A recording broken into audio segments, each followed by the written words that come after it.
Welcome back. ChannelsTV.com has more information for you. And on YouTube.com/channelsweb, you can watch our videos. You can also watch us on your mobile device via your browser or download the Channels TV app for Android, iOS, and Windows devices from their respective stores. Besides giving you access to news updates, the Channels TV and Channels 24 app have an eyewitness feature you can use to share pictures, videos, or news of happenings around you. Just install the app, then tap and swipe to reveal the menu and follow the instructions. We continue the program in the south-south part of the country. The Chief Justice of Nigeria has urged the judicial body to, at all times, hold strongly to the tenets of the legal profession in the discharge of their duties without fear or favor. According to him, the judiciary remains the last hope for those who cannot fight for themselves. He was speaking in Calabar, the Cross River State capital, at the commissioning of the newly built Court of Appeal by the federal government to serve judicial officers after the old one, built in 1896, was gutted by fire in December 2011.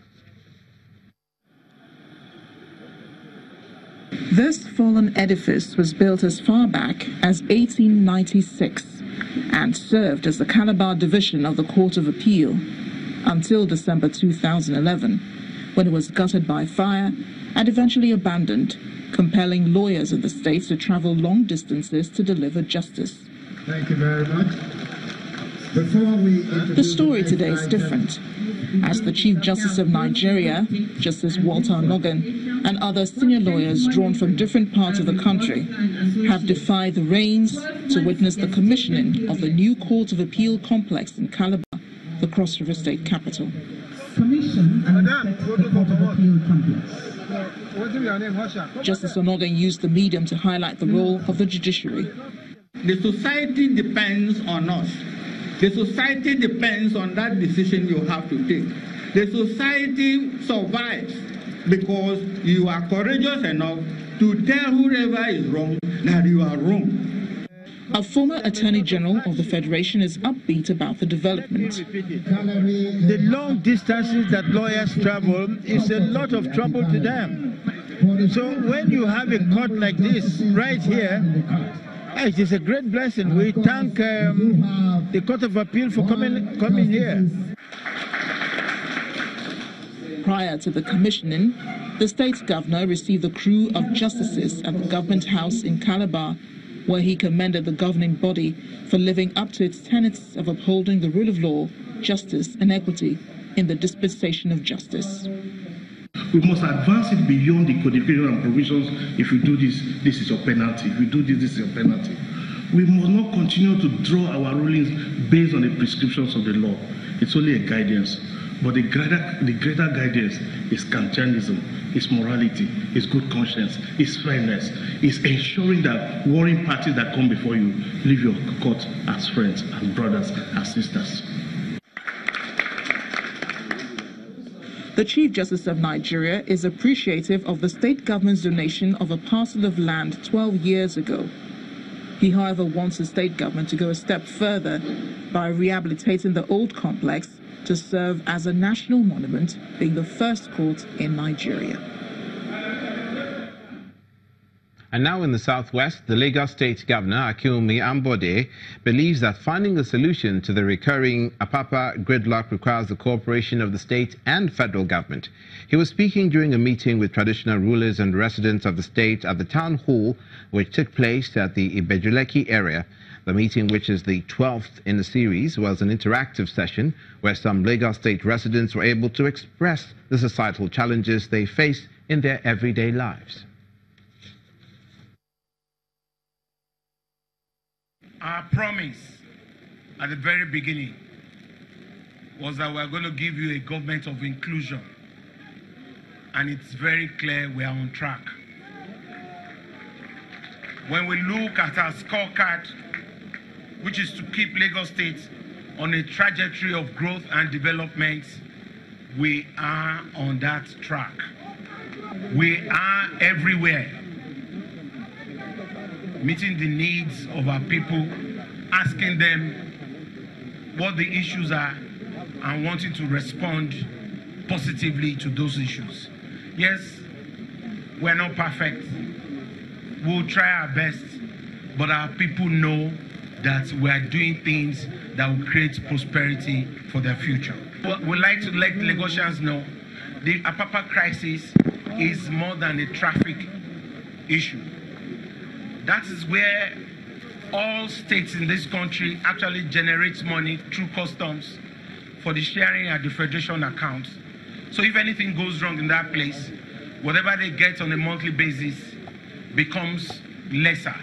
So it is a national issue, and we must address it as a national issue. Drawing lessons from the just concluded governorship election in Ekiti State, the Independent National Electoral Commission and members of civil society organizations are recommending arrest and prosecution of vote buyers and sellers in order to prevent a repeat in the forthcoming elections in Osun State. Speaking at a post-election roundtable in Abuja, the National Commissioner for Southwest, Mr. Adedeji Shebi, describes vote selling and buying as a monster that must be stopped before the Osun governorship election and the 2019 general elections. He also appeals to civil society to increase advocacy about the consequences of selling your vote. Having monitored the July 14th governorship elections in Ekiti State, officials of the Independent National Electoral Commission, INEC, are in this hall at the instance of some observer groups to discuss the lessons from Ekiti. Although there is a consensus about the incremental improvement of the quality of elections conducted by INEC, vote selling and buying appears to be an emerging threat to the legitimacy of elections. This is one issue that both the observer groups and INEC think should be addressed urgently before the Osun governorship election and the 2019 polls. In terms of process, our elections are getting better. The blight of vote buying is indeed an indication that the election is getting better. We're only 10 days away, or behind us, the Ekiti election, and approximately 1 month ahead of us comes another, the Osun election. So this roundtable is especially timely because everything we identified today clearly won't be solved before the Osun election 1 month from now. So we have to think. Ekiti has come and gone, but the issue of vote buying is a monster which we must not really allow to abide with us. We have 2 months to Osun election. Collectively, are we going to fold our arms and allow this menace to keep on going? I think the answer should be no. Apart from identifying these challenges, members also proffer possible solutions to the problem. I believe we should even start arresting people who sell these votes to, not the person who has the money alone. If we can come to the level of even criminalizing it and then making the seller himself culpable for this offense, I believe we'll make a headway. Nigeria's electoral system has no doubt witnessed remarkable improvement.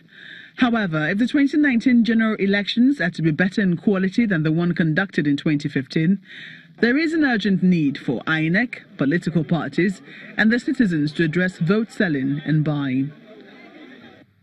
To the south, the Delta State Police Command have confirmed the arrest of a naval personnel officer, Lance Corporal Usman Shaibu, and 2 others for allegedly stealing a transformer from a jetty belonging to an ex-militant leader, government of Kremupolo, also known as Tompolo, in a community in Warri South local government area of Delta State.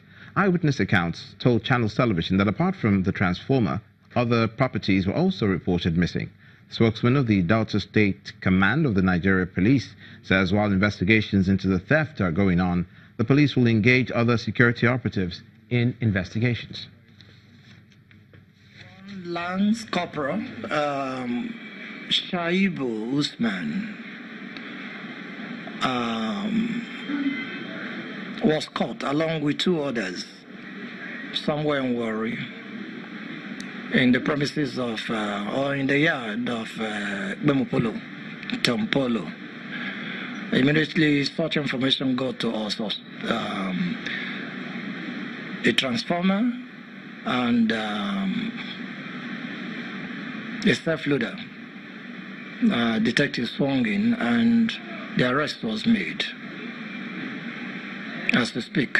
Ambode transformer, the persons arrested at A Division, Warri, where the case is being investigated. Next on News Across Nigeria, science and technology in Katsina State. Please stay with us.